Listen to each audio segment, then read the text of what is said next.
Thank you, Mr. Waits. I am here for a greater purpose today.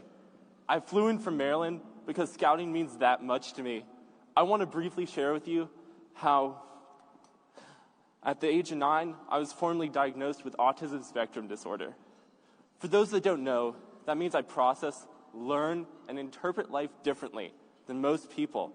Regardless of that, 11 years later, I stand before you as an Eagle Scout, Vigil Honor member in the Order of the Arrow, Scouting's National Honor Society, and former Lodge Chief of the Egwatawadi Lodge of the Atlanta Area Council, leading more than 800 people.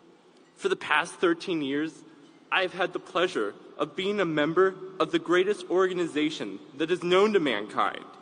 I hope that my story will show you that no child should be deprived the opportunity to be a scout, because every child deserves a chance to be a leader. You see, scouting is a gift like none other.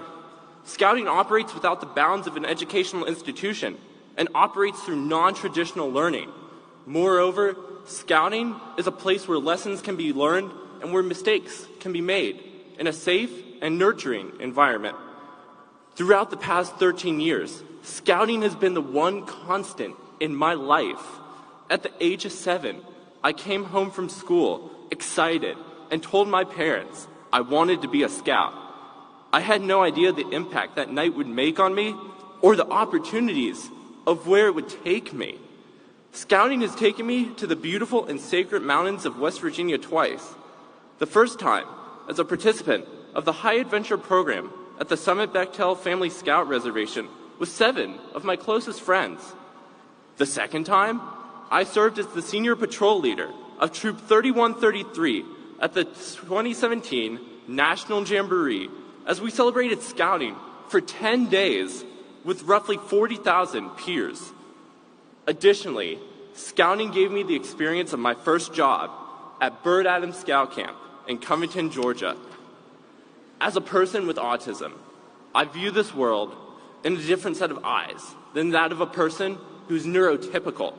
I am wired in such a way that anxiety and stress in considerable amounts are a daily ritual of who I am. However, through a good number of people, many of which with scouting backgrounds, I have learned to cope and make this occurrence much more manageable. I also struggle with hyperfixation, something I later found out was instead a gift. The ability to have a strong passion for where I dedicate my time and effort has been incredibly rewarding. Times have been tough. School at times seemed difficult and unbearable, yet I had scouting. My parents have always been there for me throughout this entire journey.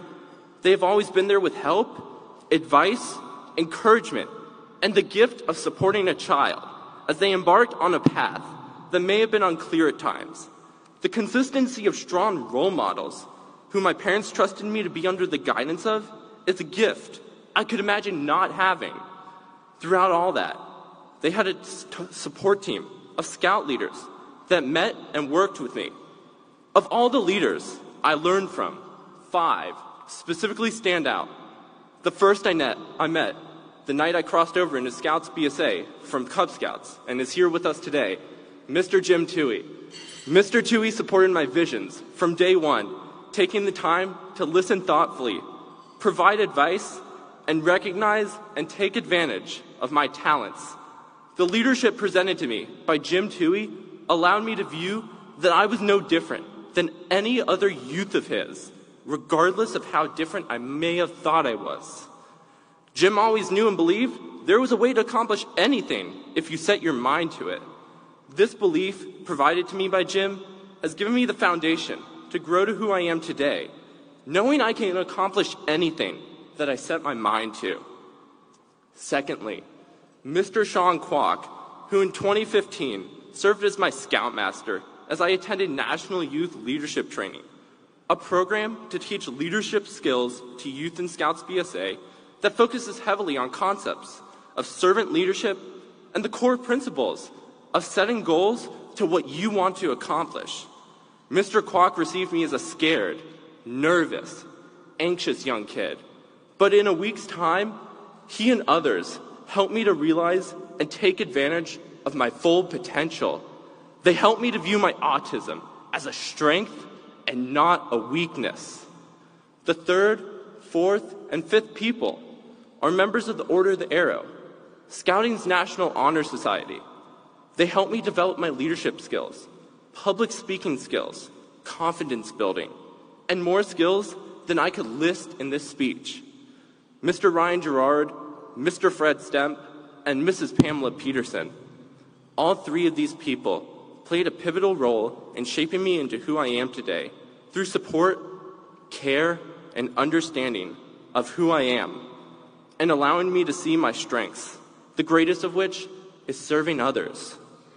Mr. Gerard, the Lodge Advisor of Egotawa D, allowed me and pushed me to serve my fellow Scouts and made it his mission to make me the most successful that I could possibly be as Lodge Chief.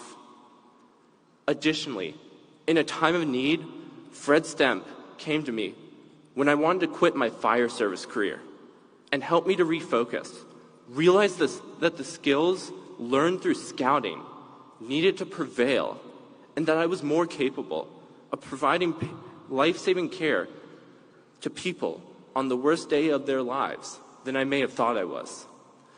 Finally, Mrs. Pamela Peterson helped me to look at all of my future goals and make them possible by breaking them into pieces. A role I later found out was part of what she does as an advocate for people and children with special needs. All five of these people allowed me to look at my autism not as a weakness, yet as a strength. Just because that 6-letter label exists, it does not mean that one is not destined for great things. I do not believe I would be up here today without the love, support, and care of my Bird Adams family. For the past 4 summers, I have had the incredible and humbling opportunity to work on staff at Bird Adams Scout Camp. As much as it changes the lives of the campers, it has also truly changed my own life as a member of the staff. Camp became my happy place and where I experienced many firsts. It's where I enjoyed my first Mountain Dew, which we now know is a huge no for me. My first time feeling like an adult by doing something as simple as my own laundry. My first time being able to leave my shell and be the person I wanted to be. I've been guided and mentored by many and created the most amazing and fruitful friendships with my family that I created at Bird Adams Scout Camp. I have lived, slept, ate, cried with, and supported the most amazing and caring groups of people I have ever known.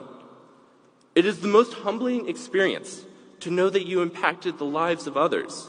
For me, that one phone call that summed it all up to me came in September this year.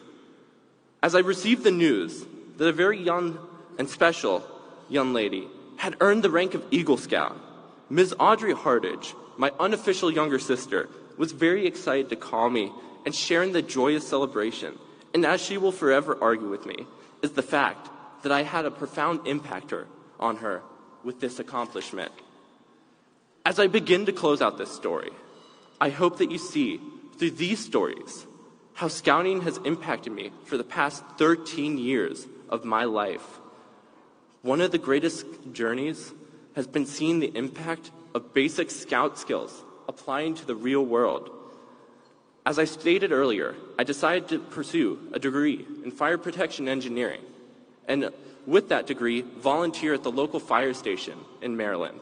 When I moved into the station, the knowledge of how to tie knots, cook, orient a map, communicate effectively, all skills that I had learned in scouting came to full fruition. I use them daily while serving as a first responder in Maryland. As I close today, I would like to share with you a quote by Frederick Douglass that I read outside a memorial for him at the University of Maryland. I think this quote has a deeper and more significant meaning, and one that guided me as I wrote this speech. In a composite nation like ours, as before the law, There should be no rich, no poor, no high, no low, no white, no black, but common country, common citizenship, equal rights, and a common destiny. For me, for all of us, that means it does not matter a Scout's background or life outside of Scouting.